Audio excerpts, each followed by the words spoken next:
This is a morning show here on Signature TV. So lately, a lot of people have been speaking about democracy. Of course, by the books, democracy is the government of the people, by the people, and for the people. In fact, a kindergarten, pupil can actually, say that. But then again, in practice in Nigeria, is it what is happening? Anyways, we have Chief Ben Etiaba, chartered accountant and leadership expert, who would give us an insight into this latest developments. Thank you for joining us. Good morning. Good morning, my brother. It's a delight to be in your studio once again this morning. Fantastic. So, democracy, government of the people, by the people, and for the people. Is that what we're practicing in Nigeria as of this moment? Of course not. We're not practicing it in Nigeria. Also, in most African countries, it's not happening. I don't know what it is about a black person that makes it difficult to do the right thing and very easy to do the wrong ones. If you have an election and the right result is not announced, that can't be democracy, because you're relying on the might of whoever does the announcing rather than the prevalent power of the voters. So why get people to stand in the rain, sun, to do for hours to do their voting, and at the end of the day you choose to announce whatever you want. So obviously we're talking about Professor Humphrey Mosu this morning. He tried to get it right. The power against him overpowered him, and here we are back to square one. It's very sad for somebody like me to see this, because I want a Nigeria that will work, because the moment we begin to choose our leaders, then things can begin to work. In practicing democracy, you want to take a look at other countries, how they practiced it, how they came on to this point. Do you think we are still young in terms of this practice of democracy? I mean, if you were 26 years into it, you would have thought that a 26 years old person isn't a young person. But if you talk about democracy, I mean, the countries like the UK, the US, did they start like this? At 26 years into their democracy, was it like this? Or are we moving in the right direction? If you read your history very well, you'll find that the Western democracies never had it like this at all. And by the way, it's not 26 years for us. We've been at this since 1960. We failed within the first 6 years of it, and it took the Civil War, another 9 years after the Civil War, in 1979, for us to have a second bite at the apple. Once again, we failed within 5 or so years of that. Various experiments under the military, under Babangida, the start and stop. Nobody believed it was going to work. In 1999, when eventually General Abubakar had to hand over power, serious politicians, serious-minded Nigerians didn't think it was going to work, because they had had enough of it, of the false dawns after Abiola won, and it was annulled. So the serious minds didn't bother to be a part of it, and the people that came out in 1999 really were political businessmen who have seized the space till today. So, so many persons have also said that, well, democracy really, is it the best form of government, really? I mean, there might be other types of style of governance that we can practice that is peculiar to us. Some persons have talked about militocracy. Not necessarily, it mustn't be democracy. After all, we've tried military, we've tried civilians, and it doesn't look like something is working in the direction of the democracy that we admire outside this country. We have not tried democracy yet. Of course, we've seen the military in action. You cannot say democracy cannot work, because we've not given it a chance to work. Until we do, let us not criticize it. There are other forms of government. But why we say democracy is that it's the best form of getting the people to select the leaders they wish to see lead them. We all know ourselves, we all know our people, we all know our leaders.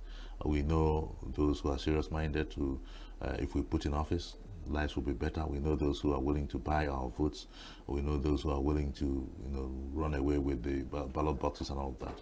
So until we are allowed to select our leaders, we cannot say democracy can't work. That's the first one. But secondly, democracy is not the only form of government that works. Because if you look at China, for instance, as big as it is, controlled by essentially 5 men who are not really elected by anybody, accountable to themselves and to the cabal and to the system that they run. But it works. It works for them, and it works very, very well for them. If you look at the Arab nations too, most of them are not democratic. They run their countries very well. So it doesn't have to be a democracy, but in a diverse country, many ethnic nationalities like Nigeria, for instance, I think we should be allowed to appeal to the voters, let the process be free and fair, and let the process be fully concluded and the winners announced. That's the only way things will begin to work. Otherwise, we're just sort of wasting our time.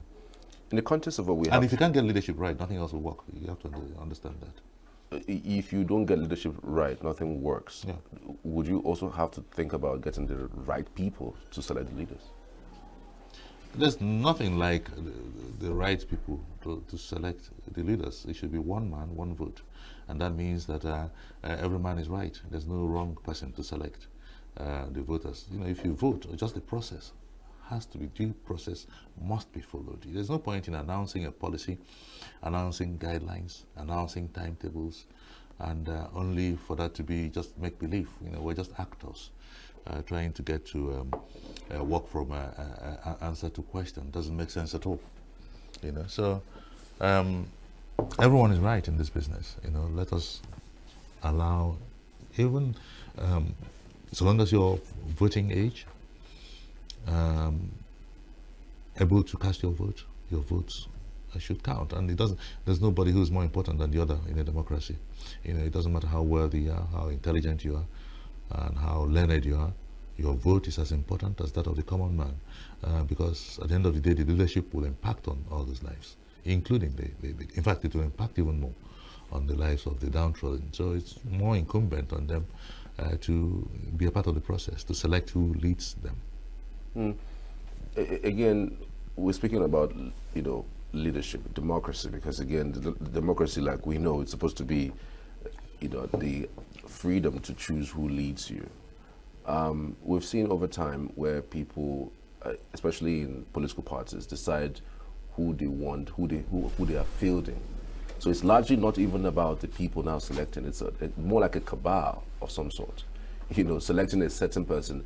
And sometimes because of the, influence of a particular political party, it becomes difficult to even, say this person isn't the right person if he goes through with all of the whole issues that comes with whether the person is competent enough or maybe can lead, a people. Don't you think that we people also have, a role to play in terms of selecting who leads them? It's difficult to understand what you're driving at. People already have a role. If it's a true democracy, you already have a role to play. Okay, there are processes. You've heard of primaries, party primaries. Okay, that means that there's a process that you have to go through for the parties to select their candidates. And once the guidelines are followed to the letter, the qualifications are checked, and those who are selected are qualified. Because if you have to go through the process and all the guidelines implemented, you have to make sure that whoever you select is qualified to run. And at that process, at the end of that process, then the ball is now in the court of the common voter, of us, to vote amongst the people selected. Who do we want to see lead? You vote. If the wrong person, who's the wrong person? It's a very subjective thing. If the wrong person emerges wrong from your perspective, that's fine. So long as the majority elected him or her, let them lead. We have a chance after 4 years to throw them out if they've not done well. But the process must. You see, the process is even more important than the result. Once the process is right, it doesn't matter who emerges. They should be there. From the context of what we are facing right now, especially as it concerns the suspension of the governor of Rivers State, do you think that process, is democratic? Okay, first of all, I'm not a lawyer. My siblings are lawyers, so don't have to uh, give you my opinion. That is from a man that is not learned, as the lawyers would say. Okay. It's difficult for the common man like myself to understand what has happened, transpired as being democratic. I'll tell you why. If you look at what happened in the National Assembly, how can you use a voice vote to determine 2/3 of who approved the state of emergency? You can't. That's not right. None of us here can tell you how many senators. Say, for instance, in the Senate chambers. I'm not even talking about House of Reps, but the whole thing will sort of apply as well to the House of Reps. We don't even know how many senators were there that day. Not to talk of those that voted against and those that voted for. How can you use a voice vote to determine 2/3? Okay, that is not right and can never be right in any language. You know, obviously, if they are trying to walk from answer to question, in other words, a predetermined outcome is what they want to justify, then what they've done is right. If that's what they're trying to do. Otherwise, I can't understand it. Interesting. Still staying in the House. I mean, only yesterday we saw heated arguments in the House between Abari Bey, Victor Omei. They were trying to push the motion to immortalize Humphrey Nwosu. Were you shocked at what's played out at the House? Okay, yesterday was a very busy day for me. Okay. So actually, I didn't follow that. I didn't know that had occurred in the National Assembly. I already have raised my voice towards asking for the late Professor Humphrey Nwosu to be immortalized. Okay, if you say he conducted the best election in Nigeria, the winner is now known. It was annulled at the time. The winner, now acknowledged, given a posthumous national honor, the highest in the land, declared a president or president-elect or whatever, he was declared. What about the man that conducted the election? Without Humphrey Nwosu, there wouldn't have been an Abiola. Without Humphrey Nwosu, we wouldn't have been talking about June 12th, and Babangida wouldn't have said that Abiola had emerged winner. So what have you done about the man that actually got that process through and got it right? Everybody's ignoring that. So what happened? I read it this morning. What happened in the Senate chambers yesterday, to me, is really very embarrassing, to say the least. Embarrassing. Let me not just use much stronger words, because a lot of emotions are being stirred up about so many issues now coming out of the Senate. So I'll just use the word embarrassing. Sometimes I find it difficult to understand my country, Nigeria. What is it I'm not getting? What is it I'm not understanding? What is so difficult about immortalizing a man that obviously put us on the map, world map, for the right reasons? Why are we always bent on doing the wrong things and rubbishing the right ones? And this is not, I'm not just being subjective here, this is very objective. So what is it about my nation I can't understand? I never said that, I never thought I was going to say in just a few months that I miss Ifeanyoba, Senator Ifeanyoba. I thank Senator Victor Omei for proposing that in the Senate yesterday. I thank Enyimi Abaribe, who was a part of it, I heard. But I miss Ifeanyoba. Because if he had been there, that would have been another strong voice. I mean, Humphrey Nwosu was from the same senatorial zone as myself, and Senator Ifeanyoba was our senator when he was alive. I miss him. His voice was missing yesterday. And we, as we speak, for many months after his funeral, we still don't have a senator.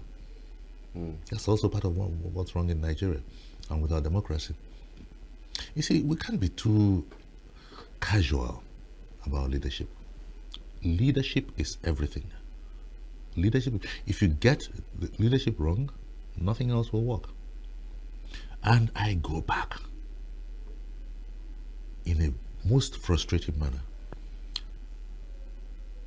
to ask, what is wrong with my country, Nigeria? What is so difficult about understanding what Professor Humphrey Nwosu did? It shows you that when Abiola was honored by Buhari and Humphrey Nwosu was left out, that it wasn't an accident, it was deliberate. What happened yesterday? I thought it was an accident. I thought it was just an error of whatever. But what happened in the Senate yesterday, as I read this morning, if that be true, shows quite clearly that Humphrey Nwosu was not being ignored in error. That the whole thing is calculated. The bigger picture, what they're trying to achieve, or what they stand to lose by acknowledging the very obvious fact of what a man achieved for this country. What they stand to gain is what I can't understand.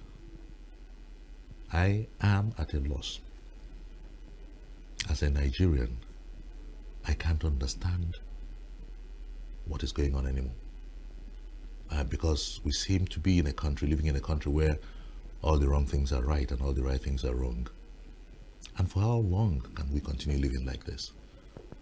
And what do we stand to gain by not seeing and doing the right things? And why are many voices quiet? Why are many? I'm not a rabble-rouser. I'm not a social critic. If anything, I'm a conformist. But this is beyond me. And that's why I speak the way I do. I can't understand what's going on anymore. Yeah. Do you also think that maybe where he came from may have played a role? Because if he was from a certain part of the country, maybe they would have also looked at him as and giving him some sort of honor that he deserves. Do you think that because he is from the southeast, the people who at some point... You see, I'm not one of those who will always shout about marginalization and everybody's against us and nobody's for us. I don't like that kind of talk. Not because those things are not happening. Your guess is as good as mine. But when things like this happen, you begin to wonder. You begin to wonder. Because it doesn't make sense in any language. What's wrong with the Igbo? Why are people scared of Igbos? Why are people scared of Igbos? I can't understand it. Humphrey Nwosu, when he conducted that election, wasn't doing it for his kinsman. There was no Igbo man on that ballot as president, any of the presidential candidates. Tofa was from the north. Abiola was from the southwest. Nwosu was an Igbo man. He chose to do the right thing. So why is it that a man that chose to do the right thing is not being acknowledged? The Deputy Senate President, he was one that was presiding. He said something along the lines of it's controversial, even though he's also said that he doesn't want to bring in sentiments, But I think that Senator Barber says, what is controversial about? No, I mean, I didn't. Like I said, I didn't follow it. I don't even know. I just read it this morning. What is controversial about that, please?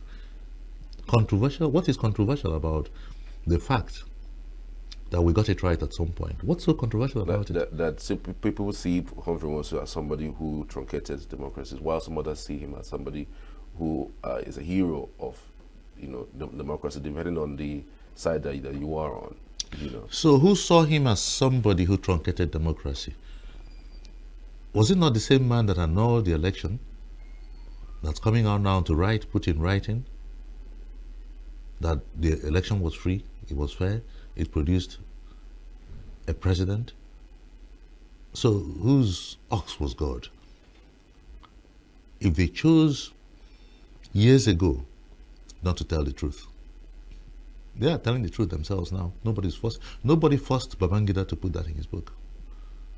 We all knew what happened in 1993. Nobody forced Babangida to make that confession. So what's so controversial about it now? Again, Nigeria, my country. I can't understand my nation, Nigeria. So, where do we go from here, really? I mean, if at the national level this doesn't happen, can't we have our state governors do something in that direction? Maybe the 5 Southeast state governors come together and say, you know what, forget about what happened at the federal, let's just immortalize him in a special way. I often say that we place so much emphasis at the national level. But in our zone, instead of doing again the right things, we're blaming others for not doing what they should do. If at the national level they say what Humphrey Mosu did was controversial, yet acknowledging Abiola was duly elected, why can't the Southeast come together to honor him? Maybe they are waiting for the funeral to come and go before they can do that. But I await the next few days to see or to hear what sounds come out of the Southeast. Even with what happened in the National Assembly yesterday, the president, who, after all, was a very major actor. He was a senator at the time. I saw him in England in October of 1993 in London. He left Nigeria because of the crisis.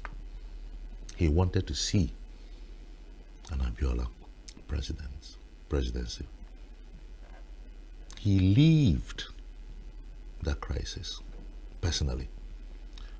I will not be surprised if he chooses to immortalize Humphrey Mosu. He doesn't need the National Assembly to do that at all. The President Bola Ahmed Tinubu, that I believe, I know, will most likely do the right thing. When Buhari gave MKO Abiola the National Honor GCFR in his tenure, he didn't go to the Senate, as far as I remember, to ask for their permission to do that. The president can do that. The president can honor anybody he chooses to honor. So I still expect that despite what happened yesterday at the National Assembly, that this president that I know will do the right thing. Someone proposed renaming the INEC building at the headquarters the Humphrey Mosu building or something in that direction. But beyond that, how else do you think that we can immortalize it? No, I actually also, I don't know, I'm sure a number of people would have done. I wrote that in the last week or two, to name that building after him. That's one. But beyond that, Abiola was given the GCFR in death. In death. A very high national honor should go to Professor Humphrey Mobu Mosu, Okome Nigeli Uguaro. Okay? If you say the GCON is too much for him, okay, give me CFR. These are high national honors. He deserved it. In death, he should get it. I'm not the president. If I was, obviously I'll do that. I'm not. This is the prerogative. Any national honor is the prerogative of Mr. President. But I say, I'm not his advisor. I cannot direct the president. I have no such power. But something tells me that this president will honor Professor Humphrey Mosu. Something tells me he'll do that. All right. What can we learn from how he managed the system at the time right now? What can the current INEC learn from neck of yesteryears? Because it does look like there are a whole lot of things that happened at that time. With the pressure of being under military rule, he went against the powers that be. You would think whether we have that kind of people or that kind of status right now in INEC to be able to withstand whatever pressure that anybody is throwing at them. Anybody can withstand any pressure. Depends on the person. And that's why sometimes you find that certain people are not appointed to certain positions because they will not play ball. Okay? So it depends ultimately on the leadership, the man at the top. If he wants to do the right things, if he's God-fearing, if he wants to leave a legacy like Professor Humphrey has obviously done, he'll do the right thing. So there's nothing to learn. Just do the right thing. You have your guidelines, follow it. As easy as that. Do the right things. Like I said, why do you think things don't work? Things do not work because the men and women, and many of them in this country, who can make things work are never anywhere near power. For that same reason, because things are not designed to work in Africa. Not just in Nigeria. All these things we're discussing are not just in Nigeria. But you see, Nigeria can lead. Nigeria is the most populous black nation in the world. For the black world to work, Nigeria must be right. You have to understand as well that these things we're saying are not as easy as black and white. That there is so much foreign interference from outside to ensure that we're held down, that things do not work in Nigeria, things do not work in Africa. Okay, so we just keep praying that one day we'll have the leadership that will say to these people, look, mind your own business, face your country, we'll face ours. When you say you do the right thing, is it from the INEC point of view or from the president's point of view? Because even when you try to do the right thing as an INEC chairman, you have a boss who was the one that appointed you. No, you are appointed to do a specific task. You are not a government appointee. We can go through, we can ask questions as to the mode of appointing the INEC chairman, whether it's the right one, whether it should be the National Assembly or Mr. President or whatever. Neither here nor there. What is important is that if the right person is there, he will carry out the task that he's supposed to. The INEC boss is not supposed to take instructions from the executive, from the president. Yes, of course, he who pays the piper dictates the tune. We know all of these things, okay? Well, Professor Humphrey had all his funding from the Federal Executive Council at the time. It didn't stop him from doing the right things. It's all down to the leadership. You see, you're not a civil servant if you're the INEC boss. You're not. You are supposed to be independent. That's why it is called the Independent National Electoral Commission. And because it is a commission, it's a tenured appointment. Nobody will remove you until your term comes to an end. You may be denied a second term if you've done the wrong things from their perspective. But for as long as you're there, legally, you're supposed to be independent-minded in all your ways. You're supposed to be objective in all your dealings. And you're there for the people. Not for the people that appointed you, but for Nigerians. Because your position is supposed to throw up the leadership. So it is ultimately going to be down to the man at the top, to do the right things. So when you say doing the right things, is it from the president's point of view or from the INEC? Of course, the INEC chairman who is there for you and I, or the electorate. Wow. This is where we'll leave it. Also on a final note now, if the Southeast governors decided to come together to immortalize Humphrey, how should they go about it? What do you suggest that they do? Okay, that I have never been elected governor. I tried 4 years ago. I failed woefully. Proud that I did. Because of that, I'm no longer an armchair. You cannot say I'm an armchair critic. I got up to do something about it. The people chose someone else. Okay? Now, it's not for me, I've never occupied that seat to instruct them. You're just suggesting. I don't want to even do that. Let them pay me if they want me to advise them. Okay, and I'm not saying that even if they paid me, my wisdom will be higher than theirs. They've been elected for a purpose. It's their decision to take. But find a befitting way. There are so many things you can do. Find a befitting way of honoring our hero. I'll be at that funeral tomorrow. In fact, in the last hour, the body left 82 Deep Mortuary to head to Ajali in Anambra State. Okay? I quote William Shakespeare. All the world is a stage, and we're all mere actors, all of us. Okay? Now we're playing our roles, including this morning. Including this morning, we're all actors, trying to play various roles. We'll have our entrances, we'll have our exits on the stage. But the most important thing is that while you're there, playing different roles as a human being, make sure that when you leave, there will be something major to remember you by or for. That's what's called a legacy. Professor Humphrey Mosu left very massive shoes at INEC. I am praying that in not too distant a time we'll find an INEC boss that'll understand what he understood. Yeah. Thank you so much, Chief Ben Etiaba. Many thanks for your time. Thank you so much, Really my brother. appreciate it. Always delighted to be here. Pleasure. Thank you. Save Nature TV. News in your pocket.